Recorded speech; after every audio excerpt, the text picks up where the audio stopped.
and welcome to the Across the Pod NFL podcast. It's time for another team season preview, and this time we're doing the Jacksonville Jaguars.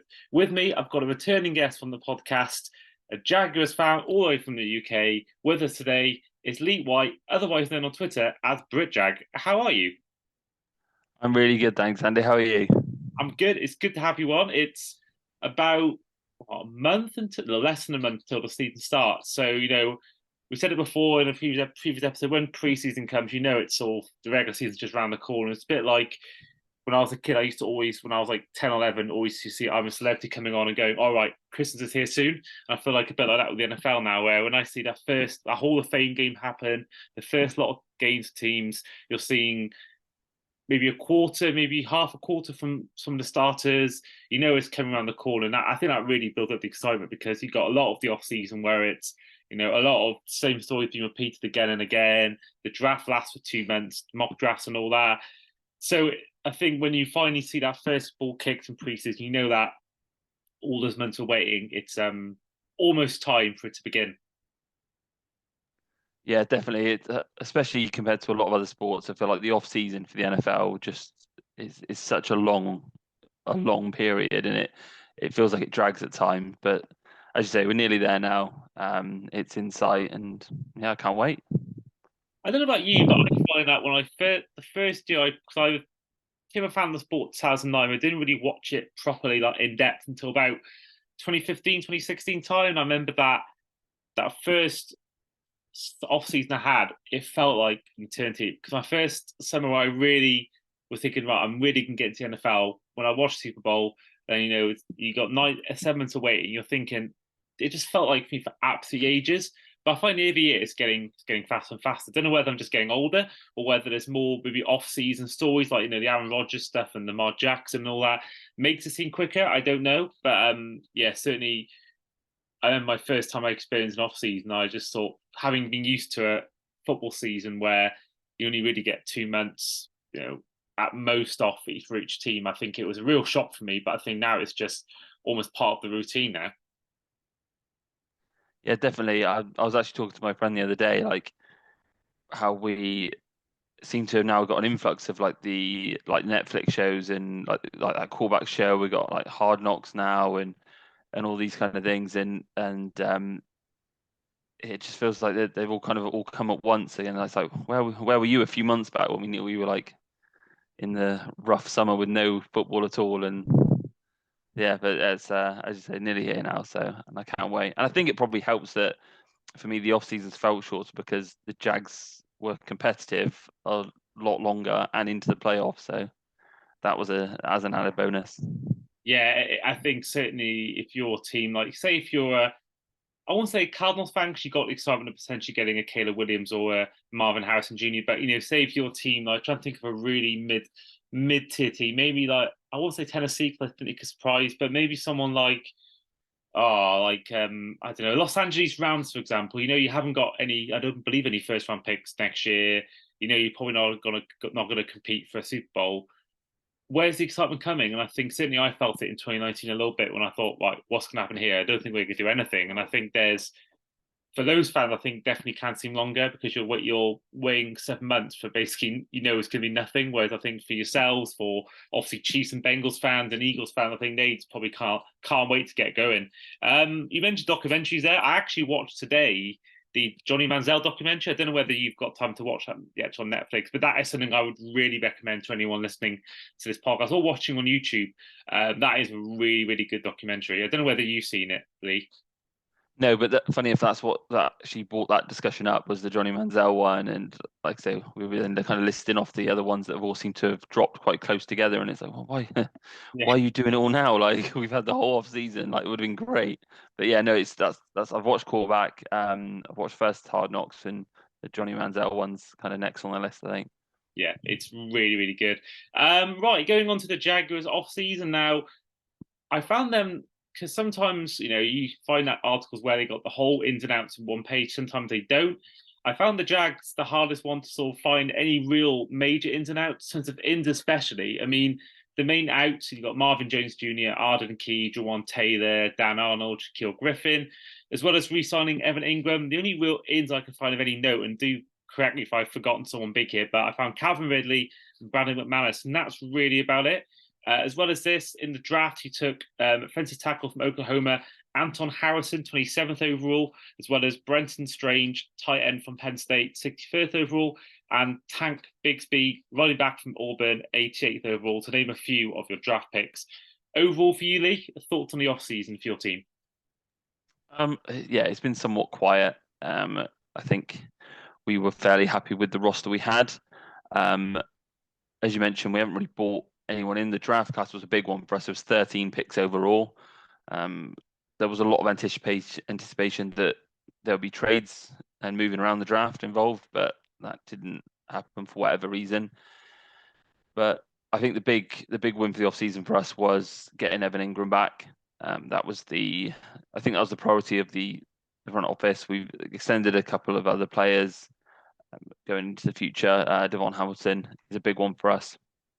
But yeah, I'd even say, because Marvin Jones, I wouldn't say, as much as I liked him for us, I don't think he's a major loss. I think we've upgraded in the position because obviously the likes of Calvin Ridley coming in, Jawan Taylor obviously replaced with a first round draft pick.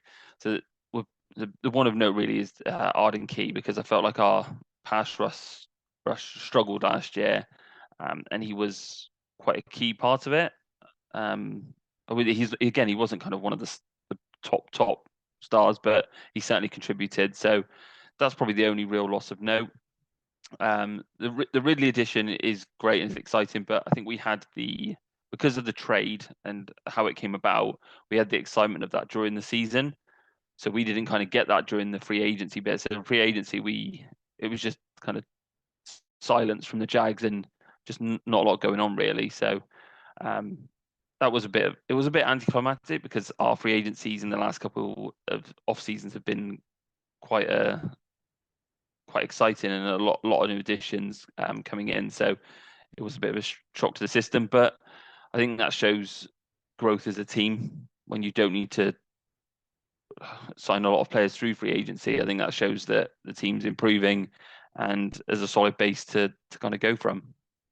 Yeah, and I think it certainly helps when you got your big guy, your franchise quarterback, you got your guy for the future. I think it really helps, and I think I think the way you performed last year, you got like Christian Kirk as well, getting Calvin Ridley in, as well as re-signing Evan Ingram. I think it's big, and I think that's only going to help you going forward. I think Marvin Jones could be a bit of a loss in terms of that good sort of third or fourth choice receiver. Having him there would have been great, but I think overall, and I think probably part of the reason why I haven't spent much money is because you're preparing in 2025, I believe it is, to renovate TIAA Bank Field. Now, it's saying here, according to report, that's going to be worth around $2 billion. So it's not going to be a new stadium. It's going to be, well, it will be, but it's all basically renovating the stadium you got rather than demolishing it and getting a new one like we've seen with other teams recently. Now, there's talk. Now, nothing is confirmed, and they could easily go and play a different stadium, maybe the Florida Gators one, but there is talk with rumors circling around with the NFL wanting to potentially have add a few more teams like Germany and a couple in London, etc. Roger Goodell's alluded to it.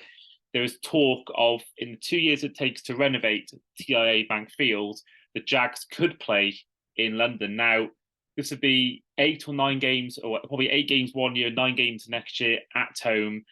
What are your thoughts on the first of all the look of the stadium? Because for me, it looks like a tremendous stadium. It looks like basically a carbon copy of SoFi.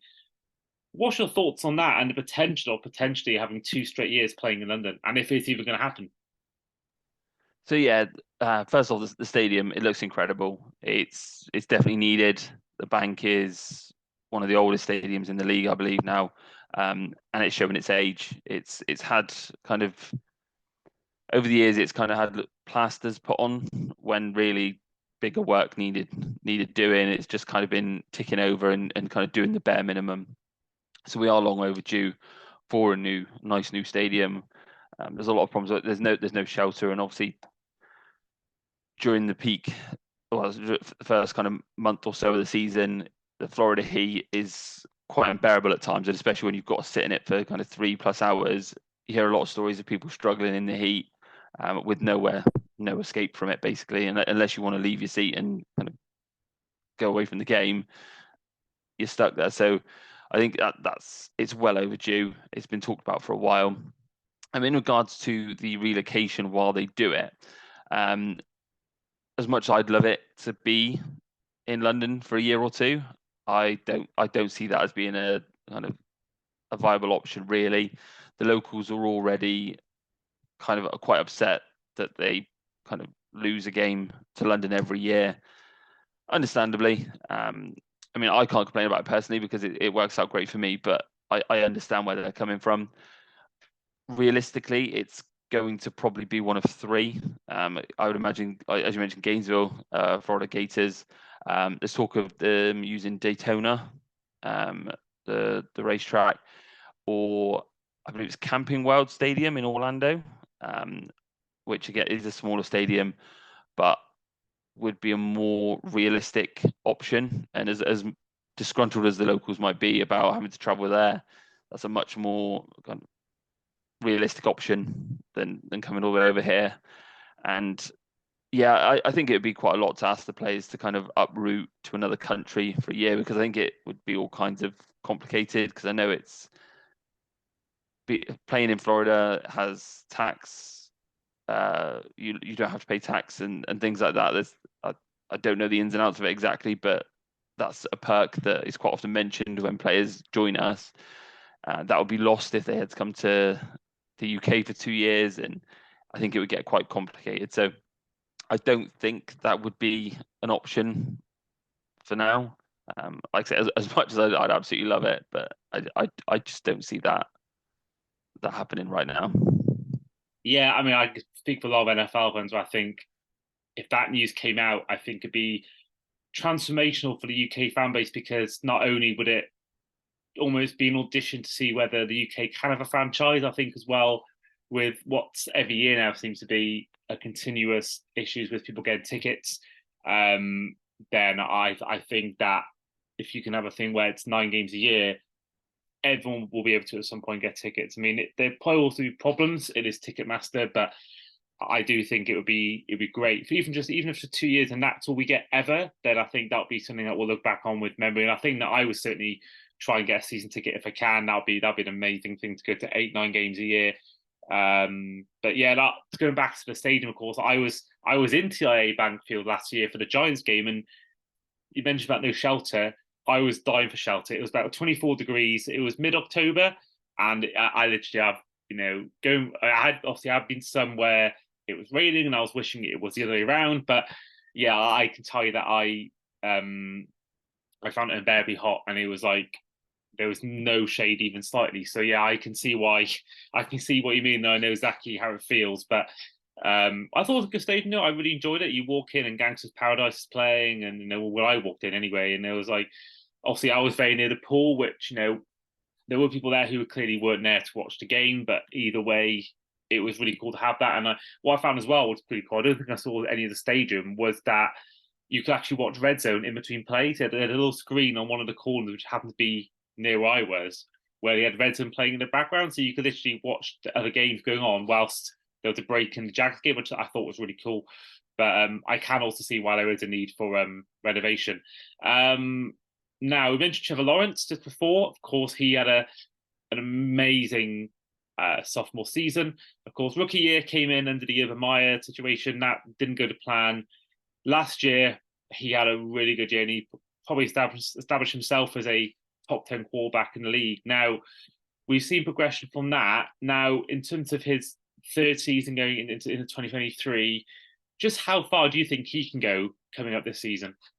So I think he can really take that next step now. So as you mentioned, he's kind of talked in kind of top 10. I've seen a lot of rankings kind of falling about 7th or 8th, which I think is fair, really, given his, obviously he's only had the kind of one good year so far.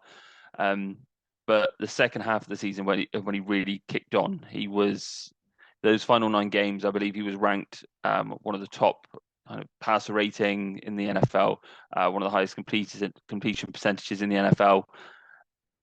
and he really kind of took that next step. So I think if he could really push on this year and give us a whole year of it, I think he'll elevate himself from kind of top 10, potentially top 5, and maybe even going to get himself.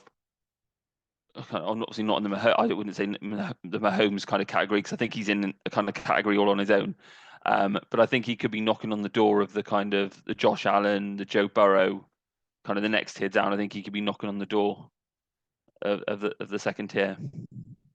Yeah, I think you're right, and I think that, of course, he came into the entire league. I mean, I knew about him even in high school. He's been talked about. I think thanks to things like social media, you see a lot more of these high school players these days than maybe you would have, especially in the UK. So I was seeing, high school clips of him, and then obviously all talk going into college. And I'm not afraid to say I was a critic of him after his first year. I think I had him as, we did a quarterback ranking last year, and I think I had him either 31st or 30th. And I was really unsure about his potential as a player. But then last season came and he just completely silenced myself and many of the critics, really. And I think that, especially in a division which isn't really one of the strongest, I think he's probably guaranteed a lot more division wins, a lot more playoff appearances. And I think how you perform in the playoffs really makes you as a player. And I think this season, if they can make it to, I know it's a tough conference, but if you can make it to a divisional round or AFC Championship game, I think that would really cement his legacy as a top 10 even more. And I think that you guys, you've had Blake Bortles, you've had other really bad quarterbacks in the time. I think you seem to now finally found your best quarterback, and I forget his name, the old guy since him. So yeah, no, I think it's exciting times for Jacksonville, and I think that, of course, London's coming up every year. You play in London, and I think that it probably is now the best ever Jags team we'll ever see in London. I think certainly the best quarterback we've seen in London, and I think having him against Josh Allen will be really exciting stuff. Are you going to the game? So yeah, so at the moment I've got my tickets for the Falcons game at Wembley. The Bills one, I wasn't successful initially, but I am kind of keeping my eyes out on the resale market when the prices kind of come down a bit, because I feel like they're a bit at the moment they're still a bit rich for my blood. But yeah, no, I'm hoping to get to both the games. Fantastic, and I hope to see you there at both games when I go. So we'll have to link up and find a time to have a catch up. Now heading on to our final segment, which is going to be our win loss tie segment. So, of course, your first time doing it, Lee. We had Seb Talk Sports on last year, where basically we go through each game of the season and each fan predicts win, loss, or tie. So week one is a road game at the Indianapolis Colts. So yeah, I'm going to go with a win there. I think the Colts with their rookie QB, I think they confirmed today it was going to be Anthony Richardson. I'm confident. I think we'll come out flying. I think the team are very up for it this year, so I think it'll be a win there. Hey, so week two, you play the Super Bowl champions, the Kansas City Chiefs, the team that beat you in the playoffs last season. You're playing them at home, win, loss, or tie. So I surprised a few people here, but I think I'm going to go for a win here. I think it's a good time to catch them early on in the year. I think the team might be incentivized. We lost them twice last year. I think they'll be really up for it, and I think we might just be able to just sneak over the line on this one. That'll be incredible watching if that does happen. I think I mentioned about Trevor Lawrence's legacy. If he can go out there and beat Mahomes, I think that will just, especially so early on in the season, I think that would really alert everyone to the Jags and Lawrence himself. I think, yeah, that'll be brilliant TV. Week three, your final home game before the back-to-back stretch in London, is a home game against the Texans. So on paper, I'd say a win. But having known the Jags, I feel like we will probably, even if we had a good start, I feel like this might be a potential tripping hazard, as it might be. So I am going to go a loss for this one. Oh, wow. I wasn't expecting that, I must be honest. That would be a shock, especially after beating the Chiefs. I don't know whether you follow football or not, but as a Liverpool fan, I've seen it so many times. We'll beat these big teams, and then we'll lose to a mediocre to relegation threatened team the next week. I remember last season, beat Man U 7-0, lost to Bournemouth the following week, beat City 1-0 in October, and lost to Forest. So I think that'll be the equivalent of that, going on to to lose to Texans after beating the Chiefs. That's kind of my thought process. That's the way the kind of Jags seem to treat us. They get our hopes up and then Well, week 4 and week 5 is your back-to-back London stretch, of course, making history, becoming the first team to play 2 regular season games in overseas destination, being London. So first up is against the Atlanta Falcons. Yeah, so I think the Falcons we bounce back and get a nice solid win at Wembley. Okay, and then week 4, which is technically a road game at the Bills, but you could really say it probably is a home game, given the fact the Bills have played, I think, twice, if not once before in London. So, yeah, you're against the Bills in week 5. Yeah, so I think that being in London's actually going to be a huge advantage, a lot more than kind of some other people think. The fact we won't have to travel, they're going to have to come and acclimatise to London, and also taking away the advantage of the Bills Mafia back in Buffalo, and that's kind of it's going to be a neutral, as we've seen with the London games. It's all the time it's a neutral kind of venue. I think that could be enough to swing in our favour while they're adjusting to London time and things like that.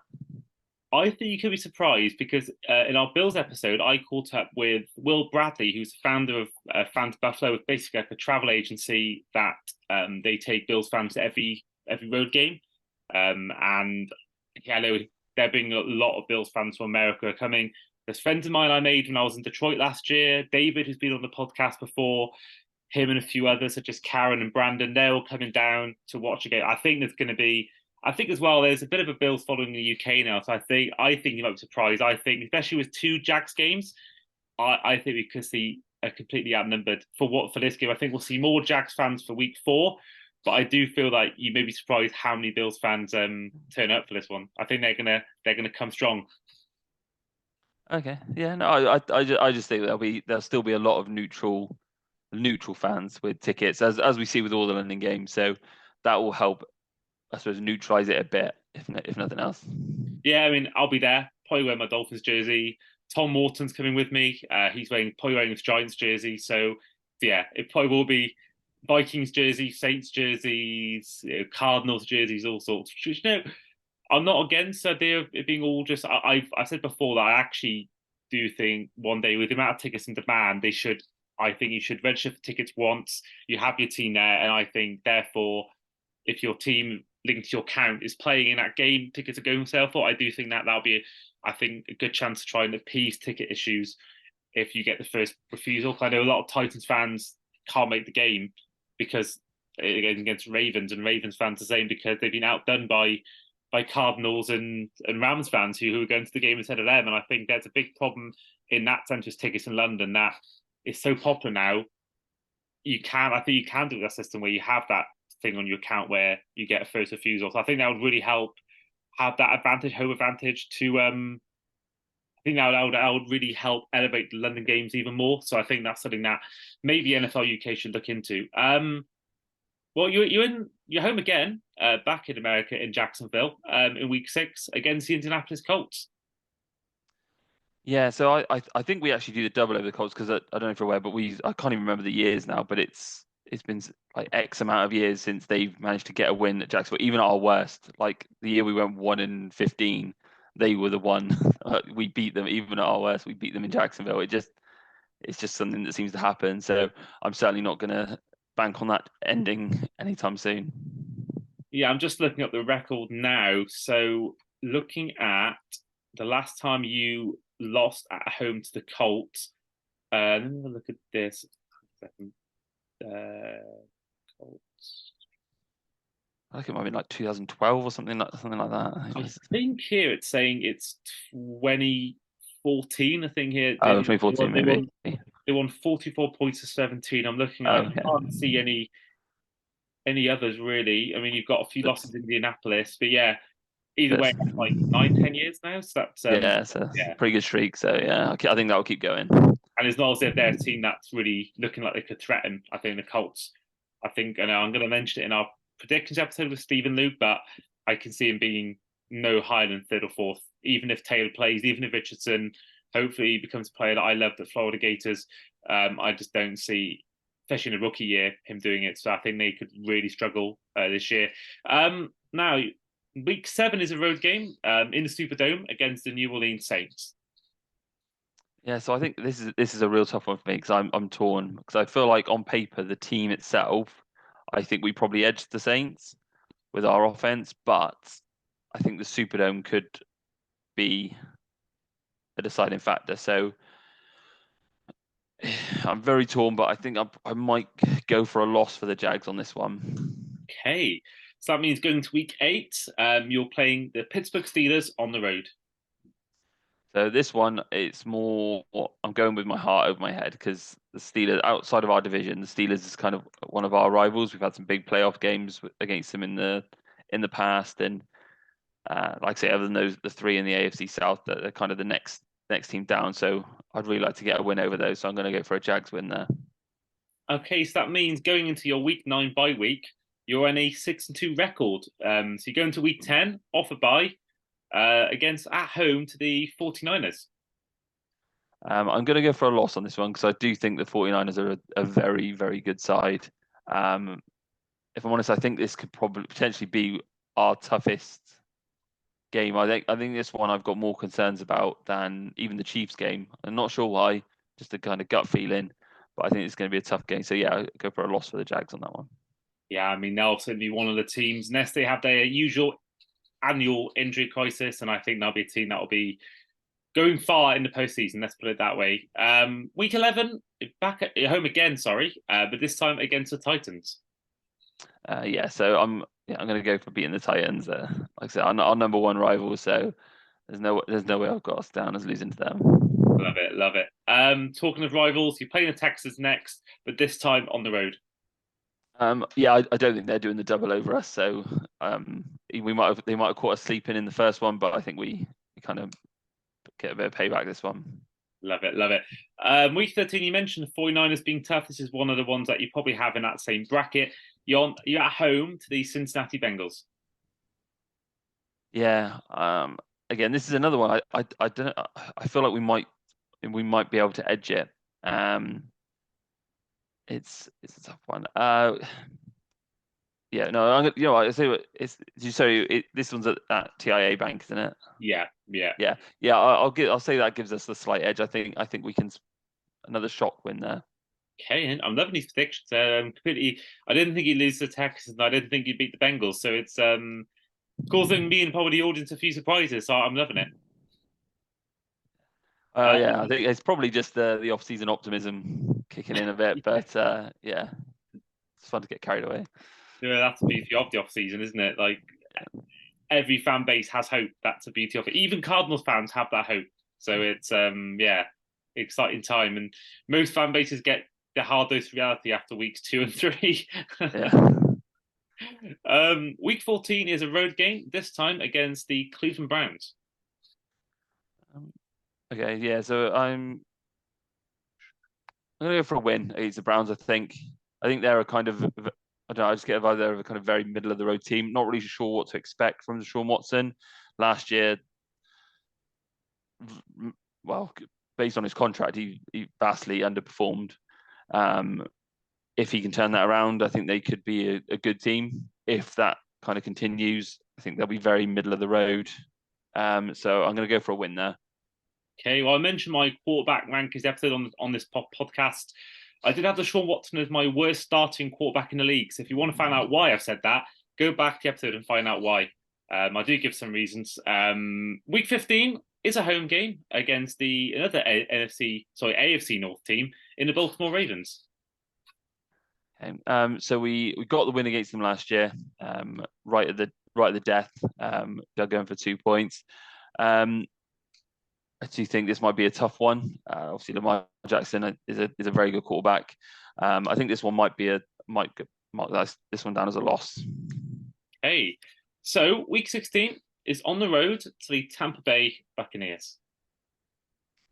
Yeah, I think this is a win. Obviously, the bonus of being a road game, in NFL kind of terms, it's not much of a road game really.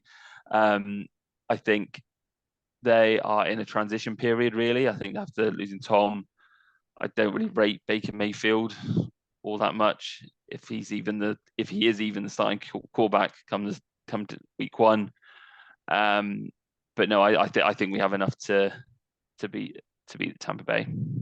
Okay, and then week 17, your final home game of the regular season, at least, is the Carolina Panthers.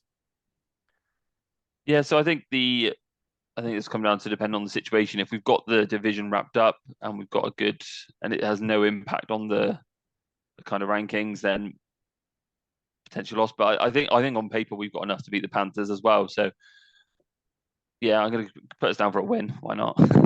Okay, brilliant. And then finally, week 18 is a road game against the Tennessee Titans.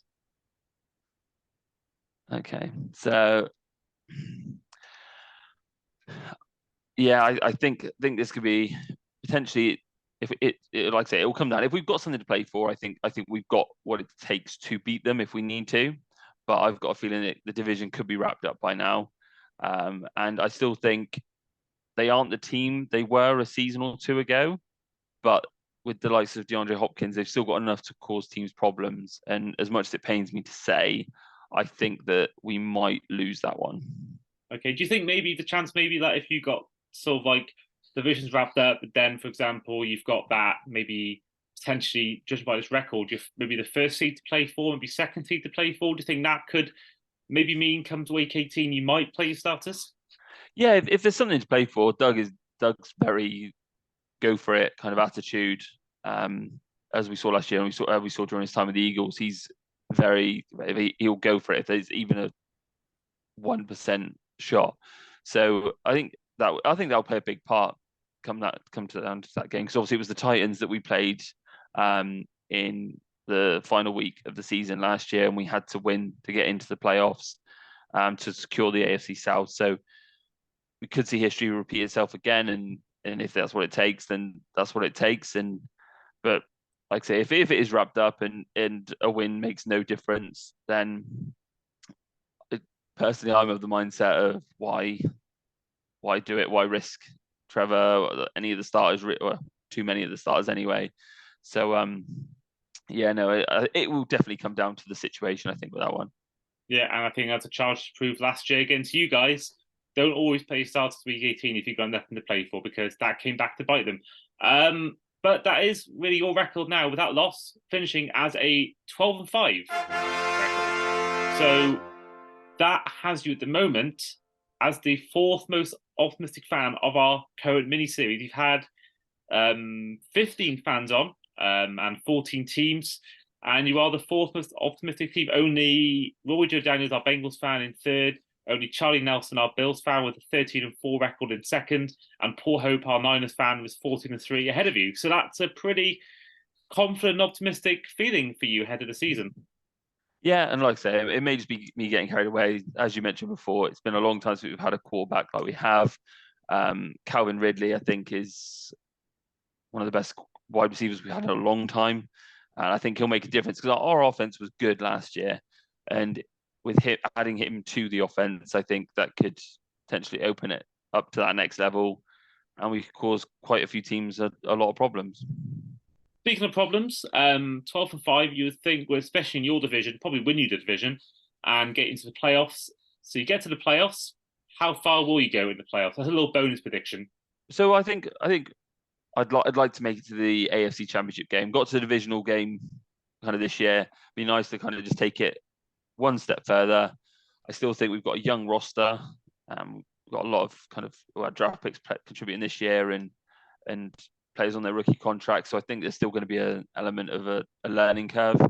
But I certainly think we're capable of kind of taking that next step and getting to that AFC Championship game and just kind of trending in the right direction, really. Fantastic. So that is where we'll end the podcast for today. So first of all, once again, thank you, Lee, for coming on back to the show. No worries at all. Thank you very much for having me. No problem at all. It's always a pleasure, and we'll look forward to having you on again at some point during the season. But in the meantime, this has been the Across the Pod NFL podcast, Jacksonville Jaguars season preview. I've been Andy, this has been Lee White, and we will see you guys for our next season preview. See you then.